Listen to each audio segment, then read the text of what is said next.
ये शिव महापुराण की कथा जो जीव हृदय चित्त से धारण कर लेता है, मन से अपने भीतर उतार लेता है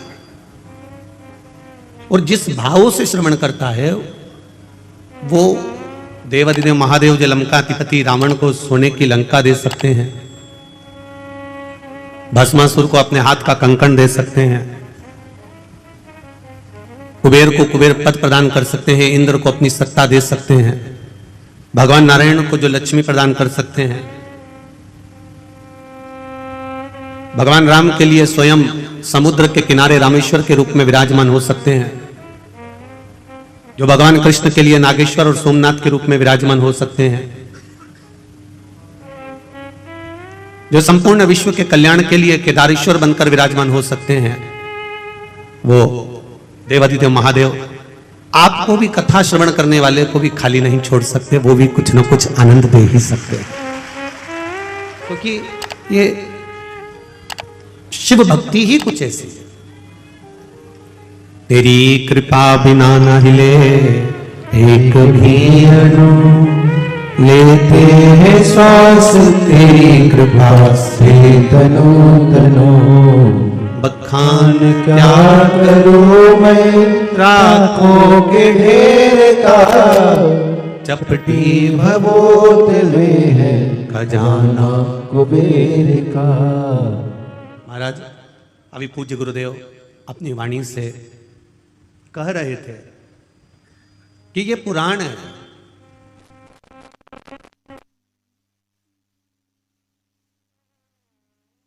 और मतलब होता है पुराना लेखा जोखा, जो आज का नहीं है।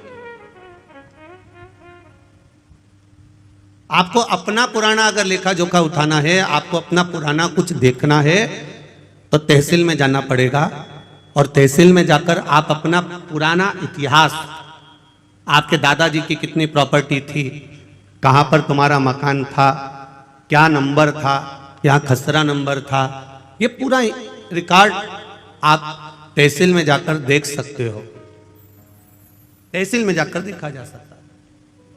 पर हमारे सनातन धर्म का अगर कहीं रिकॉर्ड देखना हो, हमारे सनातन धर्म की अगर आनंदता देखना हो, तो जैसे तहसील में पुराना रिकॉर्ड देखा जाता है, उसी तरह पुराणों में भी हमारा रिकॉर्ड देखा जाता है कि हम आनंद कहां छुपा हुआ, हमारा सुख कहां छुपा हुआ।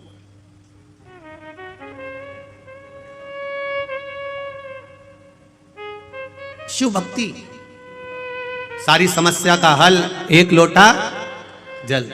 आप शंकर के द्वार जा रहे हो, शिव के द्वार पर पहुंच रहे हो, शंकर भगवान को एक लोटा जल समर्पित कर रहे हो, एक बेलपत्र अगर आप देवाधिदेव महादेव को सहजता है, मेरे देवाधिदेव महादेव को तुम्हारी दौलत, तुम्हारी संपदा, तुम्हारा वैभव, तुम्हारा धन, उससे कोई मतलब नहीं। अगर दौलत से मतलब होता मेरे देवाधिदेव महादेव को, तो रावण ने भगवान शंकर से कहा था, भोलेनाथ कैलाश पे रहते रहते तुम्हें बहुत समय हो गया, अब मैं तुमको लंका लेकर जाना चाहता हूं, सोने की लंका में आप रहिए, स्वर्ण की लंका में आप विराजमान रहिए, चलिए मेरे साथ, आप सोने की लंका में चलिए। भगवान जानते हैं कि ये लंका अधिपति रावण है, ये विद्वान जरूर है पर विद्यावान नहीं है। पहले भी कथा में कहा है, आज फिर कहते हैं, विद्वान और विद्यावान में अंतर होता है।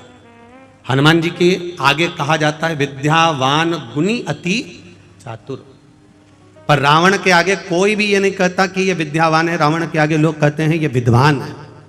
इतना विद्वान जिसने अपने भुजाओं के बल पर कैलाश पर्वत को उठा लिया था, जो भगवान शंकर को राजी कर लेता है, जो देवताओं को अपने बस में कर लेता है, इतना विद्वान था, पर किसी ने ये नहीं कहा कि ये विद्यावान था, क्योंकि विद्वान और विद्यावान में अंतर होता है।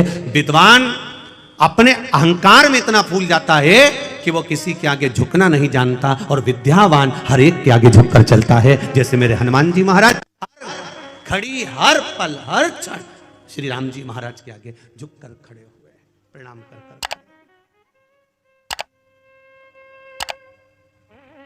मेरे राम जी महाराज के आगे मेरे हनुमान जी महाराज हमेशा नम्र होकर झुककर खड़े। क्यों? क्योंकि विद्यावान गुणी अति चातुर। विद्या जिसके भीतर विद्या सही तरह से प्रवेश कर जाती है, जो ज्ञान पूर्ण तरह से आनंदित कर कर प्राप्त कर लेता है, वो झुकना सीख जाता है। और जो अधूरा अधूरा ज्ञान प्राप्त करता है ना, जिसको अधूरा ज्ञान प्राप्त होता है, वो अकड़ में जीता, अहंकार में जीता, अभिमत्ता में जीता। तो रावण विद्वान तो बन गया था पर विद्यावान नहीं बन पाया। उसका अभिमान उसके सामने बार बार अड़ जाता था। और भगवान शिव जानते हैं कि रावण मुझे लंका में लेकर जा रहा है, ये इसकी अहंकारिता है, ये इसका अभिमान है, क्योंकि मैं पहले आजमा चुका हूं। एक बार देवादिदेव महादेव आनंद के साथ कैलाश पर्वत पर विराजमान थे। भगवान शिव आनंद के साथ जब कैलाश पर्वत पर विराजमान थे, बड़े अलमस्त होकर बैठे हुए थे। मां जगत जननी जगदम्बा अंबा माता पार्वती उनके नजदीक में विराजमान बैठी हुई।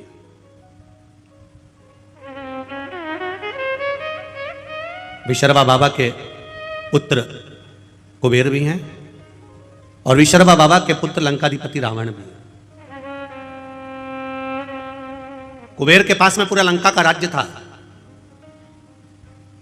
पर कुबेर को रावण का जो व्यवहार था वो अच्छा नहीं लगता था। इसलिए कुबेर ने हाथ जोड़कर अपने पिताजी से कह दिया कि मुझे ये लंका का राज्य नहीं चाहिए, मैं ये छोड़कर जा रहा हूं, मैं अलग कोई अलकापुरी का निर्माण कर कर उसमें मैं विराजमान हो जाऊंगा। और कुबेर चले गए, आनंद के साथ रहने लगे। जब रावण की सत्ता लंका पर आ गई और लंका पर जब सत्ता आई, जब वैभव प्राप्त हो गया, तब रावण ने उपद्रव मचाना प्रारंभ कर दिया, क्योंकि अभिमान इतना समाया हुआ था, अहंकार इतना समाया हुआ।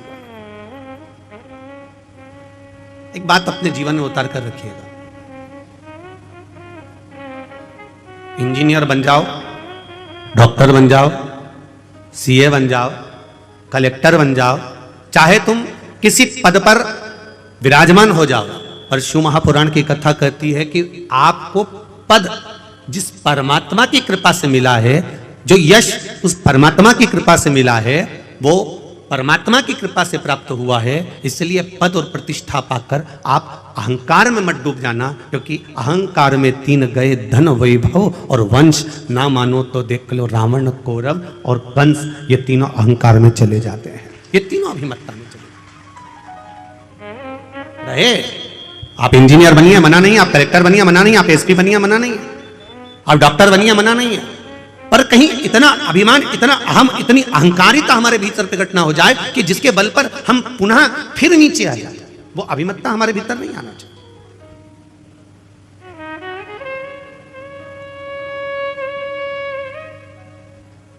और जिस दिन हमारे भीतर वो अभिमत्ता प्रकट हो जाती है, उस दिन भगवान से दूर हो जाते हैं, हम परमात्मा से दूर।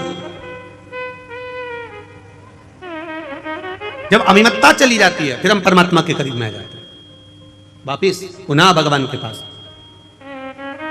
शिव कथा कर रही है, लंकाधिपति रावण को मालूम पड़ा, कुबेर जी को मालूम पड़ा कि लंकाधिपति रावण ने उपद्रव मचाया है, और ऐसा उपद्रव मचाया है कि पूरी तरफ हाहाकार मच गया। संतों को कष्ट देना, ब्राह्मणों को कष्ट देना, साधुओं को कष्ट देना, सन्यासियों को कष्ट देना, तपस्वियों को कष्ट देना, ये रावण ने देवताओं को कष्ट देना प्रारंभ कर दिया। तब कुबेर को मालूम पड़ा, तो कुबेर ये विचार करे मैं अपने भाई को समझाऊं तो मैं ना जाऊं, किसी दूसरे को भेज दिया। करना चाहिए। परिवार यदि टूट रहा है, राष्ट्र यदि बिखर रहा है, अभी परम पूज्य गुरुदेव ने कहा कि राष्ट्र को आपको और हमको संभालना पड़ेगा। ये पूज्य गुरुदेव अभी कहे, कोई दूसरा नहीं संभालेगा, आपको स्वयं संभालना है, आपको स्वयं निभाना।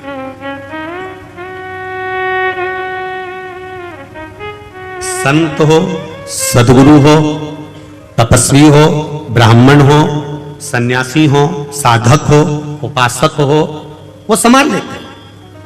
कुबेर ने लगा मन में कि ये मेरा भाई गड़बड़ कर रहा है, तो कुबेर ने तुरंत उसी समय पर अपने दूतों को भेजा और जाकर कहा कि रावण को समझाकर आओ कि ये क्या कर रहे हो। तुम इतने विद्वान होने के बाद में, इतनी विद्वत्ता तुम्हारे भीतर होने के बाद में, तुमने ये क्या करना चालू कर दिया? कहीं किसी को कष्ट दे रहे हो, किसी की अग्नि को समाप्त कर रहे हो, कहीं किसी को कष्ट प्रदान कर रहे हो, ये क्या कर क्या रहे हो? विद्वान से विद्वान, बड़े प्रबल विद्वानों को, जो रावण से भी विद्वान थे, उनको भेजा गया लंका में। और लंका में जब भेजा गया, लंका में जब पहुंचे, और वो लंका पहुंचकर रावण को ज्ञानोपदेश देने लगे। अब जो बहुत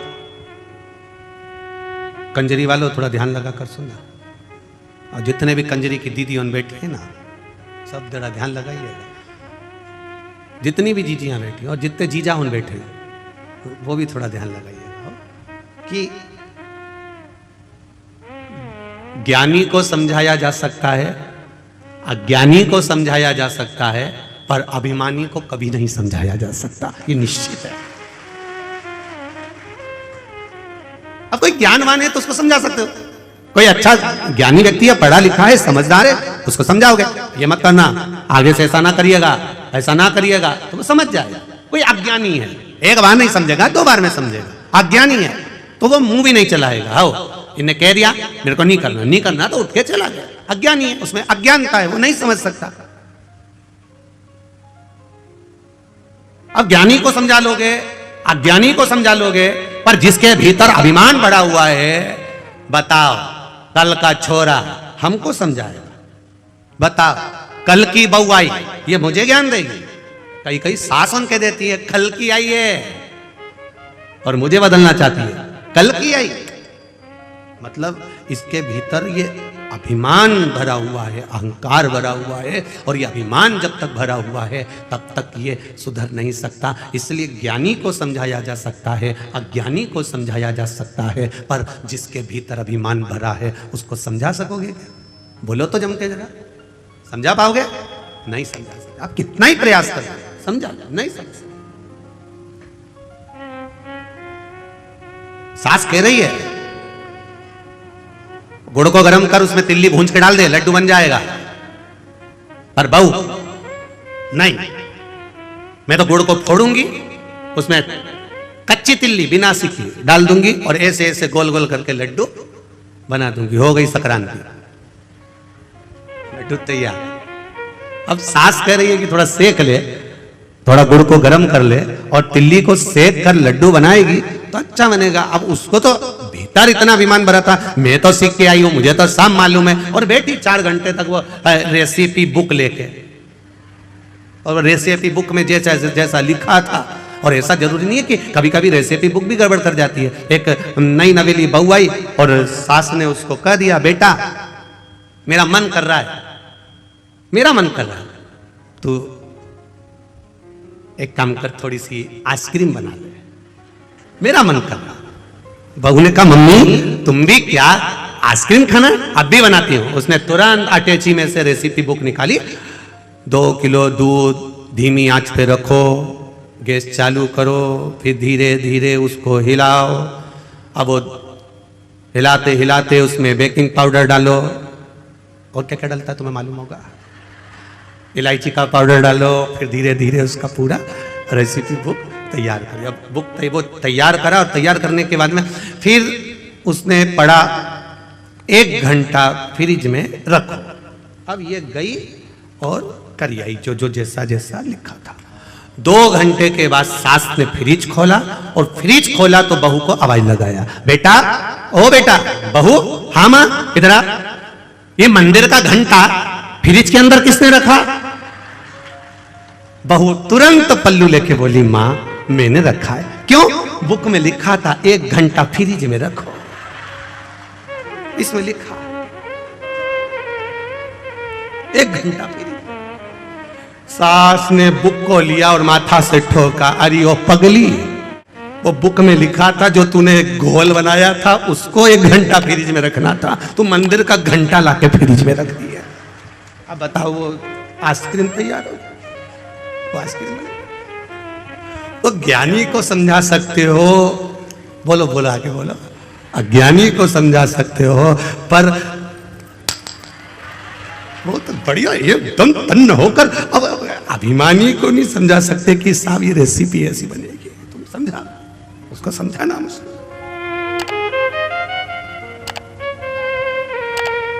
बहुत कठिन है समझाना, समझा लो। अब रावण को भी समझाने के लिए भेजा तो कुबेर ने भेजा किसको? अपने विद्वान विद्वान गुप्तचरों को भेजा कि जाकर रावण को समझाओ। वो समझे तब तो, समझ जाता तो क्या बात है, नाना समझाया, विभीषण ने समझाया, मंदोदरी समझाया, पर समझे तब तो। स्वयं लंकाधिपति रावण को भगवान शिव ने समझाया, पर समझे तब तो भगवान नारायण कई बार समझा दिए, देवऋषि नारद ने समझाया, इंद्र ने समझाया। ऐसा कोई देवता नहीं था 33 कोटि देवी देवता में जिसने लंकाधिपति रावण को नहीं समझाया, और सब ने समझाया। ब्रह्मा जी ने बार बार समझाया, पर समझे तब।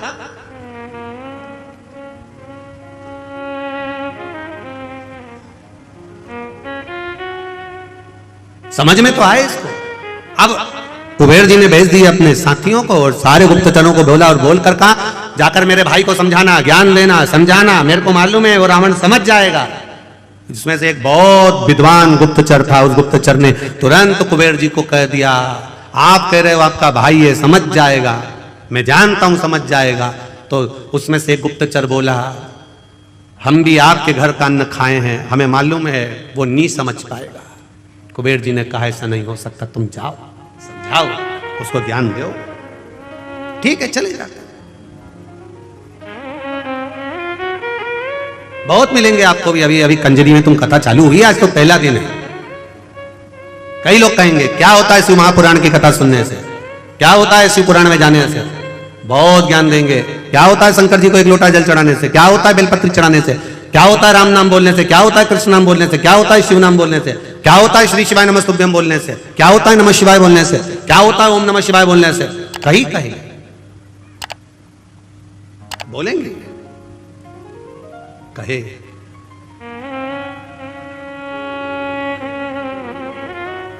महाराज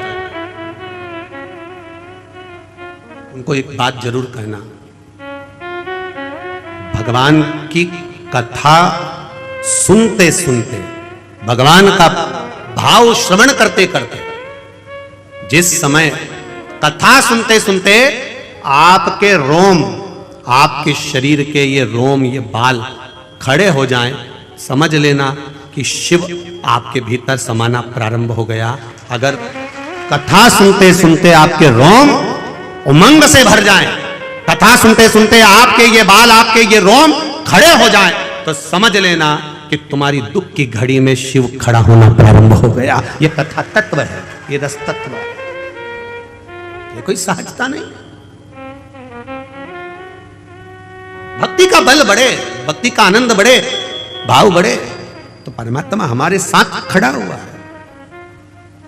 मैंने तेरे ही भरोसे, ओ बाबा तेरे ही भरोसे, हवा बिच उड़ती जावांगी, बाबा डोर है तो छठेला में लटी जावांगी। भोले मैं तेरी बदन, शंभो मैं तेरी पतन, हवा बिच उड़ती जावांगी, बाबा डोर तो छठेला में कटी जावांगी। समझाया उसको जाए जिसके भीतर अभिमान ना। ज्ञानी होगा समझ जाएगा, ज्ञानी होगा आज नहीं समझा कल समझ जाएगा, पर अभिमानी होगा, इसको कितना भी समझाया जाए ये कभी नहीं समझ सकता। कंजरी वालों पर कितनी कृपा राघव जी की हुई है, कितनी कृपा राम जी की हुई है। माघ महीना, गुप्त नवरात्रे, और मां जगत जननी पावागढ़ वाली की कृपा की टेकरी के नीचे ये शिव महापुराण की कथा। विचार करिए जरा। और आने वाले भक्तों को कितनी कृपा मां जगत जननी पावागढ़ वाली मां भद्रकाली ने कृपा करी होगी। जरा विचार करना कि उसने कंजरी में कथा भी रखी। आदरणीय गुरु महाराज, हमको नहीं मालूम था कि ये गुप्त नवरात्र में कथा, ये तो मां की कृपा थी और स्मरण में आया कि गुप्त नवरात्र में शिव महापुराण की कथा, वो भी पावागढ़ वाली माता के इस चरणारविंद में हो रही। कितना दुगना तिगना लाभ, संतों का दर्शन हो रहा है, राम जी का आनंद प्रसाद, महाप्रसाद भी रखा। जो आए हुए भक्त हैं, जो रुकने वाले भक्त हैं, उनके लिए जो महाप्रसाद की व्यवस्था रखी। हमने पूज्य गुरुदेव जी से पूछा, संत जी से पूछा कि यहाँ पंडाल के आसपास भोजन भंडारा कहाँ रखा आपने? तो महाराज जी बोले, गुरु जी वो भोजन भंडारा तो राम जी के चरणों में रखा है, राम जी के चरण। मतलब भोजन बनाने वाला भी हलवाई नहीं है, भोजन बनाने वाला भी कोई दूसरा नहीं है। सीता जी रसोई बना रही है, राम जी खुद खड़े होकर बनवा रहे हैं। जरा विचार करिए, कथा कितनी, अभी तक के समय में जितनी कथा हुई है उस कथा में ये कुछ हटकर ही है। जहां गुप्त नवरात्रे में मां पावागढ़ वाली के चरणों में, भद्रकाली माता के चरणों में और राम जी स्वयं रसोड़ा चलाए और ये कथा हो जाए, इससे बढ़कर सुख और क्या चाहिए। और ये कथा करवाने वाला भी कोई दूसरा नहीं, गर्भ में बच्चा था जो दीदी हैं, और गर्भित बालक को और उनकी माता को दोनों को कोरोना का क्रम, और डॉक्टर कह रहे हैं कि बड़ा मुश्किल है, परंतु इनके इंडिया से, भारत से जो उनके रिश्तेदार थे उसने कह दिया तू एक काम कर, विदेश में भी श्री शिवाय नमस्तुभ्यं बोल, शिव की कथा सुन, हो सकता है बच जाए। और बाबा की कृपा से वो बालक बाबा की करुणा से आनंद पाया। और साथ में एक बहन और जिसके पति को भी तकलीफ हो गई और बाबा ने उसको साथ लिया, दोनों बहनों ने मिलकर बड़े आनंद के साथ ये शिव महापुराण की कथा करे थे। बड़ा आनंद है, ये कोई साधारण नहीं है। समझाओ, मेरा आपसे भी निवेदन है, जो बहू तुमसे समझ जाए उसको समझा लो, जिसको समझा सकते हो उसे समझाओ। जो अभिमान में फूल गया उसको समझाने की जरूरत नहीं है, क्योंकि तुम उसे समझा सकते ही नहीं हो, चाहे कितना ही प्रयास करो, कितना प्रयास करोगे, हो ही नहीं सकता।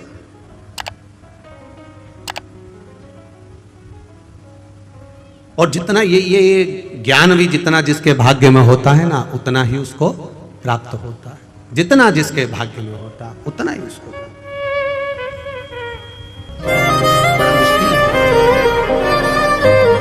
कुबेर ने भेजा जरूर, पर समझा नहीं पाया। रावण को कहा, क्रोध आ गया, रावण ने उनकी बात सुनी पर समझने को तैयार नहीं, तलवार लेकर दोनों का शीश काट दिया। जो समझाने आए थे उन्हीं को मार दिया। हमारी भी आदत है, कोई अगर समझाता है, ज्ञान देता है, तो हम भी शीश नहीं काटते, उसकी बात काट देते हैं। हमारी भी आदत है। पर कभी विचार करिए, कभी अपने जीवन में इस बात को उतारने का प्रयास करना कि कोई सतगुरु, कोई संत, कोई साधु, कोई सन्यासी, कोई तपस्वी, कोई साधक, कोई भगवंत, कोई साधना करने वाला, भजन करने वाला, कोई घर का बुजुर्ग, वयो वृद्ध, बड़ा हमको समझाता है तो हमारे नुकसान के लिए नहीं, हमको उन्नति की सीढ़ी पर चढ़ाने के लिए समझाता है।